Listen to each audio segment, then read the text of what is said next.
Yes, I'm delighted to be joined by Dr. Rakib Ehsan, who is a research fellow at the Henry Jackson Society think tank, also writes for a number of publications, does a lot of really good work about the Labour Party, about extremism in Britain. I guess the place to start is, how did the Labour Party become so screwed up in the court here? And how did we end up in a situation where a guy that praised the bravery of the IRA could very easily have been running the British economy? Well, James, where do you actually want me to start? I think that we had a situation where, someone who I'd describe broadly as a far left social activist, someone who was, if you look at his parliamentary voting record, deeply rebellious character, to say the least, becoming the leader of a mainstream political party in the UK. I think that when we're looking at the history of the Labour Party, there was always that far left militant tendency that was there. The sort of far left ideologues that, for example, the likes of Neil Kinnock, really took on. That infamous speech that he gave at the Labour Party conference while he was leader.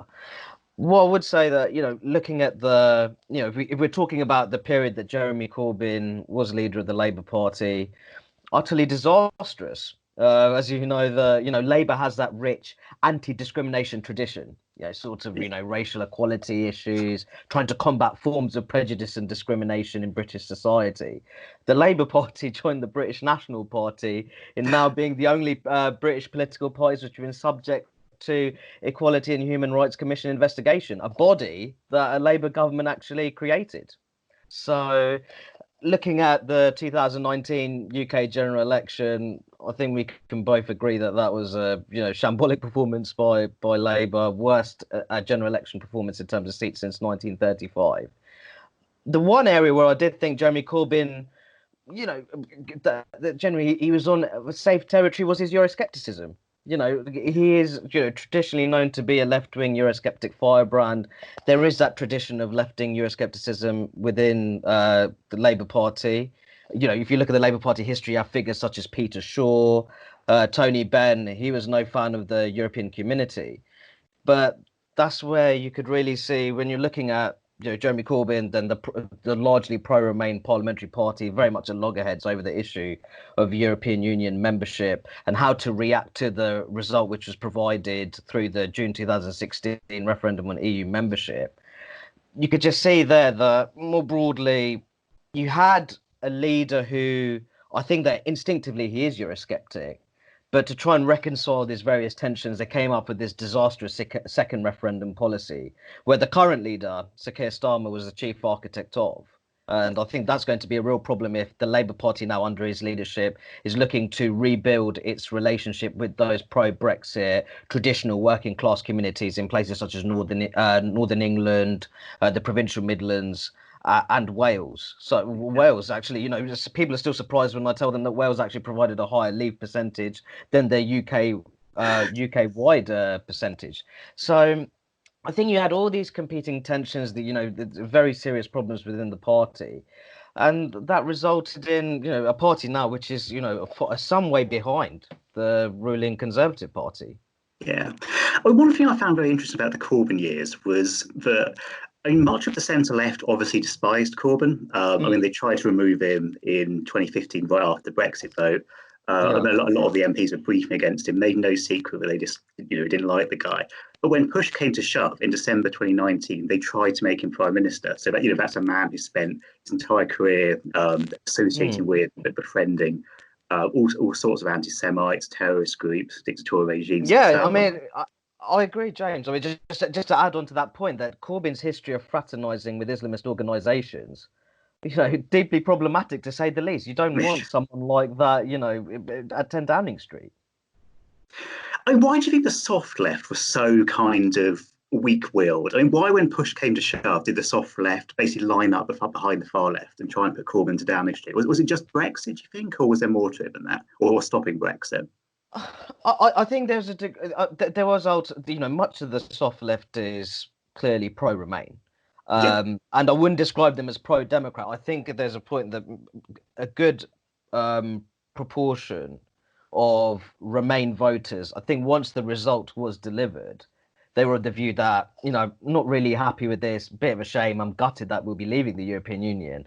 But this was the result of a democratic exercise. So we just have to find a way to go ahead with this. I think there was a strong there's a strong element of the soft left within the Labour Party which weren't of that view. I think they were looking for various ways, whether it's through a second referendum, a so-called people's vote, as if the first referendum wasn't a people's vote. They were just looking at various ways to prevent the United Kingdom from leaving the European Union. I find it quite hypocritical now that there's members of the soft left element of the Labour Party saying we were deeply troubled by Jeremy Corbyn's supposed lack of action when it comes to challenging and confronting these anti-Semitism concerns. I think that is very clear to me that Jeremy Corbyn, he could have acted far more urgently when those anti-Semitism concerns were being articulated within the Labour Party. And I think that lack of action has now seen the Labour Party being subject to EHRC investigation. What I want to know is that the soft left, if they had these concerns and felt that Jeremy Corbyn was mismanaging the situation in such a disastrous manner, why were they still then ultimately campaigning for a Corbyn-led administration when it came to the 2019 UK general election? And I think that's going to be a problem that, once things die down, because at the moment we're ultimately the political system, our public authorities, they're preoccupied with getting to grips with the coronavirus pandemic. When things die down, the degree of normality is restored in a political sense. These sorts of things are going to come back to haunt the light, for example. They will come back to haunt him. The idea that he was, that the reality of the matter is being the chief architect of the second referendum policy, that's, I think, is going to be deeply problematic for him. I think, to be honest, some of his shadow cabinet appointments, there's this idea that there's going to be a more moderate politics following his victorious leadership campaign. Well, I would say, though, that, for example, appointing the likes of David Lammy as Shadow Justice Secretary, this is someone who compared the ERG faction of the Conservative Party with with Nazis and the apartheid regime in South Africa, which I think is deeply troubling for someone who is of Black Caribbean origin. The systematic brutalization, the systematic racially motivated brutalization under apartheid regime, to compare that with members of the ERG, the likes of Steve Baker and Jacob Rees-Mogg, I find it quite puzzling. To have him as Shadow Justice Secretary, he is questioned, whether or not people within the judiciary can discharge their responsibilities in an honest manner because they're white, male, because they're upper middle class. This is the case with the person who was appointed. Yeah, so the person who was appointed, he made the idea that ideally we should have had a female ethnic minority individual leading the Grenfell Tower fire inquiry. Now, it's things like that I feel people are going to have a real problem with having someone, having a shadow justice secretary who has that sort of history. I do not think is ideal. And I think also appointing Nashar as, the Shadow Minister of Community Cohesion. I continue to say, my specialist area of research is social integration, community cohesion, and all the rest of it. I think someone with her history, someone who's actually has a history of posting anti-Semitic content online. I don't think it's ideal to have that person as a Shadow Minister of Social Cohesion when the party is still under investigation over allegations of institutionalized anti-Semitism. Yeah, she posted that thing about moving Israel to America, didn't she? If I remember right. I think she eventually apologised for it, but it's still pretty dodgy. Nashar, she did apologise for that. I'm just merely making the point that because with that sort of history, is it ideal out of the Labour Party still has a parliamentary party which is around 200 MPs. Could you not selected someone with maybe how would you say, a cleaner history? With no history. When it comes to pointing someone in the, community cohesion is a big thing. We have, for example, the sorts of grooming gang scandals that we've had across the country, especially in England. There are social tensions between white British and South Asian Muslim communities, particularly in inner city areas and post-industrial towns, particularly in northern England. So it's an important, this is a very important issue, and I think to place those kind of responsibilities with Naz Shah, I don't think that's ideal at all. So Yeah. I I mean, think you it mentioned kind of could backfire spectacularly. I mean, you mentioned kind of community tensions. I mean, do you feel that, I mean, certainly the left in British politics is very heavily into identity politics these days. I mean, they kind of put you into a group, and based on that, because kind of how they treat you. Do you think that kind of thing is making the tensions worse? The tendency to see people not as Oh, individuals, but as James, absolutely. I think that the divisiveness of identitarian politics, which is very much now, is an established fixture on the contemporary British left, I think hugely problematic and could play a serious role in inflaming social tensions.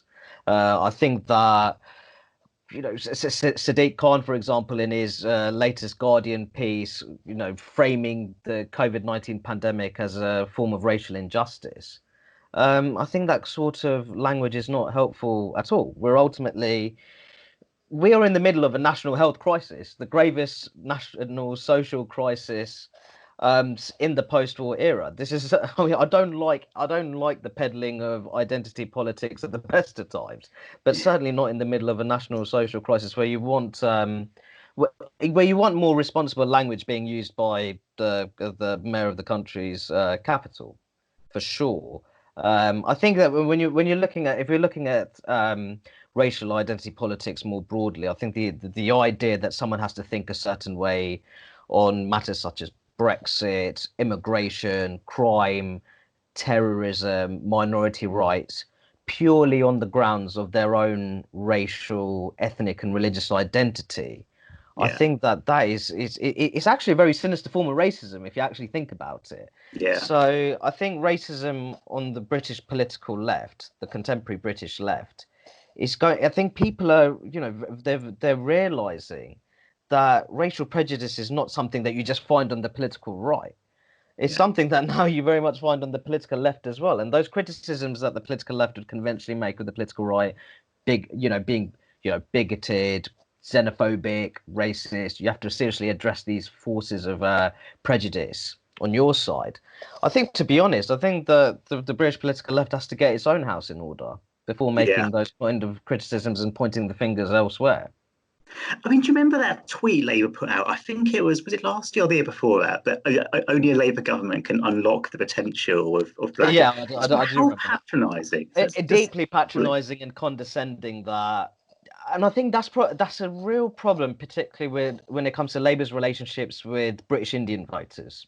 So yeah, if you look at British Indians more generally, quite entrepreneurial, value self-sufficiency, quite driven, um, deeply driven, in fact. I think when you have an individual politician saying, well, it's only my party that can truly unlock your potential, yeah, I think that it's condescending. I think it ignores the role that individual initiative plays in someone's success. I think that it undermines the value of personal responsibility. And I think that these are values that that have been held by politicians who identify with the left. But I think increasingly this idea that no, that if this government is in power, you will be unable to be you will be unable of reaching a position of success, or we're the only party that can truly unlock your potential. I think that puts off a great number of aspirational ethnic minority voters within the British electorate. yeah. I mean, especially considering obviously at the moment we have both the Chancellor and the Home Secretary are Brits of Indian descent, and the Mm. idea that they needed Labour to kind of unlock their potential. I mean, one thing you kind of mentioned earlier. I mean, do you feel that section of the left have sort of abandoned some of their core values? So when you have someone like Jeremy Corbyn taking money from Press TV, from the Iranian, propaganda arm of the Iranian state, Mm. when he attended a event in London to celebrate the Iranian Revolution, which is obviously a theocratic revolution that resulted in an ultra repressive dictatorship. I mean, when you have people on the far left making common cause with the kind of the sections of almost the reactionary far right, because they both seem to kind of dislike our modern liberal democratic Western system. I mean, does that surprise you? I think that it doesn't surprise me that, for example, Jeremy Corbyn's, and more, members of the Labour Party fraternising with Islamist organisations. I think that put off voters across ethnicities and various faiths. But I think that if you're looking at, for example, you talk about earlier, the background of, our Chancellor of the Exchequer, Rishi Sunak, Home Secretary Priti Patel, our Business and Energy Secretary Alok Sharma, and also the new Attorney General Suella Braverman.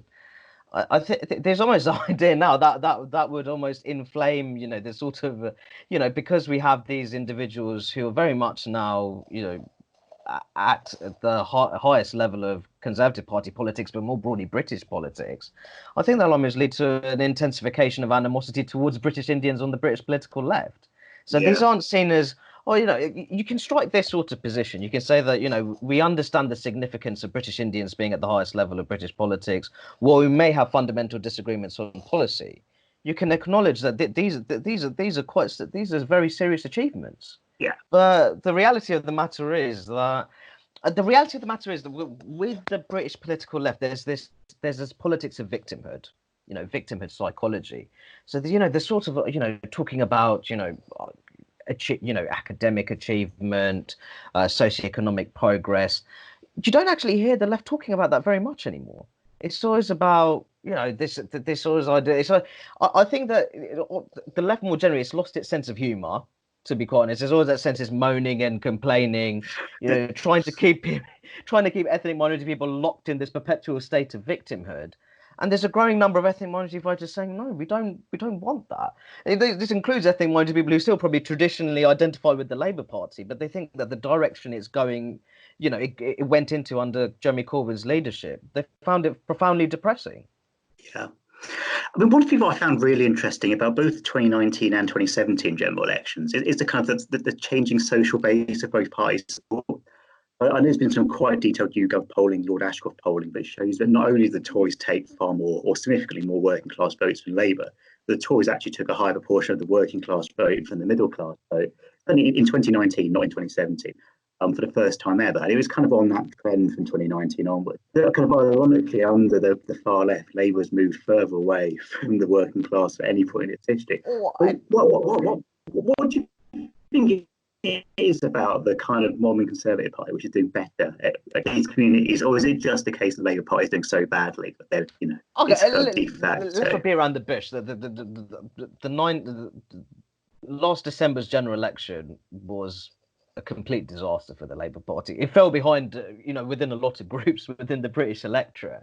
But I think if you're looking at predominantly white working class communities, communities that delivered high leave percentages back in June 2016 when it came to the referendum, I'd make the point that it's not just about Brexit. It's about how people perceive a party more generally, more broadly. So issues such as immigration, crime, terrorism, I think you'll find that many voters within those communities, they might be economically in left territory. They might be in a more protectionist, interventionist space. They might have a fairly critical view of market forces, for example. They may feel that Britain's capitalist system, there's too much wealth concentrated at the top of society. It's not being as evenly distributed. When it comes to sort of, power and opportunity, that is not distributed evenly across the regions. Okay. Yeah. But when it comes to issues such as immigration, crime, and terrorism, they don't have much time for virtue signaling when it comes to those kind of issues. They're actually they're robustly culturally conservative. They want strong police numbers. They're not wholly opposed to an increase in police powers when it comes to stop and search, for example. They feel that perhaps when it comes to sentencing of convicted terrorists, the country in recent times have perhaps been too soft in that area. And they also want, they want stronger national borders. They want a more, how do you describe it? A more regimented, controlled immigration system, one that perhaps prioritizes English language skills. Now, you couldn't adopt those kind of controls when it came to inward migration, if you're still attached to EU freedom of movement. Because Yeah. based on the EU freedom of movement principle, based on the EU freedom of movement principle, countries such as the UK, it can't factor in those kind of considerations within its own immigration system. So I think that the Labour Party, when it comes to those sort of cultural issues, they're there's a fundamental disconnect between those white working class pro Brexit communities, which now, some of them, some of these voters, they would have never thought that they would ever vote for the Conservative Party, but they perhaps felt in the last election that, the Conservative Party is probably listening to me a bit more than the party that I traditionally support, which is the Labour Party, which is now you see that the Tories are now the leading party in County Durham, where the annual miners' gala takes place. You have seats like Wrexham, Bishop Auckland, Bassetlaw, Scunthorpe. These are now all these constituencies are now represented by Conservative MPs.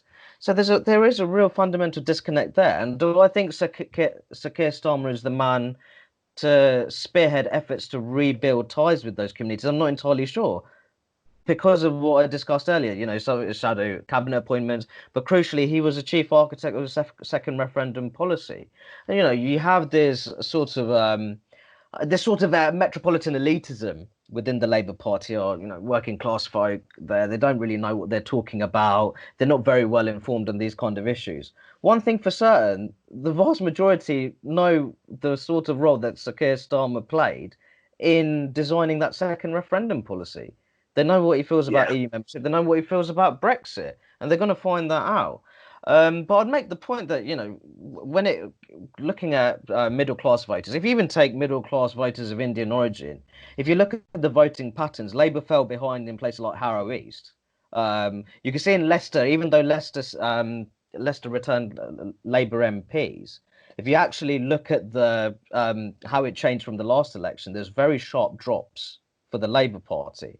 So you can see that Okay. there's a fraying relationship. The ties between the British Labour Party and, how do you say, upwardly mobile British Indian voters is fraying. There's no two ways about it. And once again, we talk about Corbyn fraternizing with Islamist organizations. That's not going to go down very well with voters of Gujarati Hindu origin, for example. Yeah. So you can see that, and of course, what can I say? Labour's ties with British Jewish voters is just it's a complete shambles. It is, and so there's very few. There's a lot of groups that Labour are falling behind. There's no two ways about it. And I was interested earlier that you mentioned kind of section of the Labour Party, you having concerns about their attachment to democracy. And I thought there was certainly at the last general election when the Corbynites were in charge. I mean, there were people very close to Corbyn, so people like Andrew Murray, who I'm not sure it's even fair to call Democrats. I mean, he was a member of the Communist Party until 2016. He once called for the solidarity of North Korea. I mean, John McDonnell once said democracy isn't working, parliamentary democracy isn't working for us, and called for revolution. I mean, there seems to be people right at the top of the Labour Party who really believe more in the streets than in Parliament, certainly under Corbyn. I mean, was that something you felt? Did that worry you? But I feel that there's this the image that some Labour Party activists try to cultivate. Jeremy Corbyn, he's a man of the people, but he's a strong Democrat. He's very supportive of British liberal democracy, but you can't say that, I'm very supportive of British liberal democracy, and then you're fraternizing with people who would actually be quite happy to see Western liberal democracies destroyed. So Yeah. there's I think there's a fundamental contradiction there, and I think it fed into the perception that Jeremy Corbyn and elements of the Labour Party, they're not truly patriotic. They're not very interested in protecting British society, and that obviously comes in if you're coming across as quite soft on issues such as crime and Islamist extremism. People are going to begin to develop that kind of perception. I think it's very interesting. The Labour Party manifesto, it explicitly referred to far right extremism on a number of occasions, but it didn't explicitly refer to Islamist extremism once, even though the prevailing terrorist and extremist threat in the UK, even though the far right extremism is the fastest growing, the prevailing main extremist threat is from Islamist extremists. So you make the point. Okay, you're talking a lot about far right extremism, given, but you seem a bit reluctant to talk about Islamist extremism. What's going on? What's going on here? So there's all these problems, James, and it does my head in. I traditionally vote for the Labour Party. I'm a member of Prospect, great trade union, but they are so out of touch with people who belong to families that voting for the Labour Party is just such a habit for them, generation after generation. But many of those families, they broke that habit because they just thought, you know what, they are so. I feel I cannot relate to the current Labour Party in so many ways, and even though they probably can't quite believe it, they're thinking, God, I actually feel that when it comes to this Conservative Party under the leadership of Boris Johnson, I actually feel that I relate to them a bit more. So maybe I'll just I'll give them a chance. I'll lend their vote. Make sure that the democratic vote, which was delivered back in June 2016, that's respected. But I'll also make the point the Conservative Party, they've also it's a two-way street. They're those working class communities are willing to give the Conservatives more of a hearing. And they've responded to that. So if you see economically that when it comes to passionately defending free market capitalism, saying, hold on, maybe there are certain things with the market that, needs to be more strongly regulated. I saw that the Conservative Party in the build up to the general election, even though I was shocked by this, talking about introducing a state aid regime. I mean, it's like quite incredible. So you can see that there's this new conservatism, which is more humanitarian. It's not so much about it's not so much about free market individualism. They're adopting a more critical view of that. They're more open to forms of economic protectionism, and I think that is going to be carried forwards, especially with the coronavirus pandemic. There's going to be a national debate now on are there certain industries where we should really prioritize? Are there certain medical supplies that need to be, the shortening of supply chains for certain products?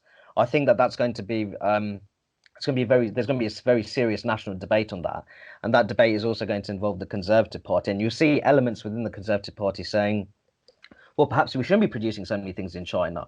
Perhaps when it comes to our, critical medical supplies, we should be really shortening our supply chains and perhaps ensuring that certain products are actually manufactured on British soil, produced on British soil. So you see that there's it's not so much a new, but there's always been a paternalistic conservatism which has existed. But I think what we're really seeing is this emergence of a more humanitarian, more protectionist conservatism, which will really please a great number of voters in Labour's crumbling red wall. No two ways about it. Yeah. I mean, just one final question. I mean, so you kind of mentioned for your next Labour member that you were on the left. I mean, was there one particular policy that kind of caused you to go off Labour and go off, that ideology? James, you can see from my discussion that James, I mean, you can tell from this conversation there's a lot of things that put me off. But I think for me, it's just, I think with politics, it's nice having an open conversation like this, even with people that you disagree with on a number of issues. Yeah, but absolutely. I felt that within the Labour Party, there's this contemptuous attitude towards voters. To be quite honest, have been very loyal to the Labour Party for decades after decades, right? These are people this includes people that would go out there and campaign for the Labour Party in their own communities. But when it came to matters such as, when it came to Brexit, immigrate, I mean, it all started with Gillian Duffy. The Gordon Brown labelling as some bigoted woman, and it just continued. It just continued from there. This sort of contemptuous attitude. Working class folk, they don't really know what they're talking about. They're not very well informed. They can't be trusted to, express a view on important matters of democratic governance. I can't. I don't want to be associated with politicians like that. And I think with the Labour Party as well, being under investigation over allegations of institutionalised anti-Semitism, being a British Muslim, I'm a member of a religious minority. Yes. So how could I say, I'm a member of a religious minority, I'm going to vote for a party which is under allegations over institutionalised anti-Semitism?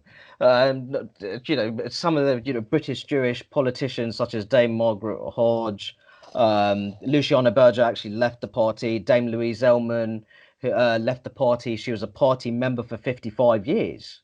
Yeah. So, I'd feel a bit like a bit of a hypocrite if I'd vote for a party like that, to be completely honest.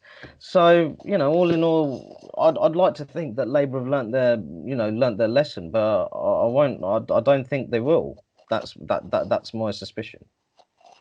Well, it's been a real pleasure. So I've been really enjoying this conversation, and thank you very much for your time. To anyone watching out here, I'll put your Twitter handle in the description so anyone can check you out. If anyone wants to subscribe to the channel, that would be fantastic. We'll have lots more conversations like this. But yeah, once again, thank you very much for your time. No problem at all. My pleasure.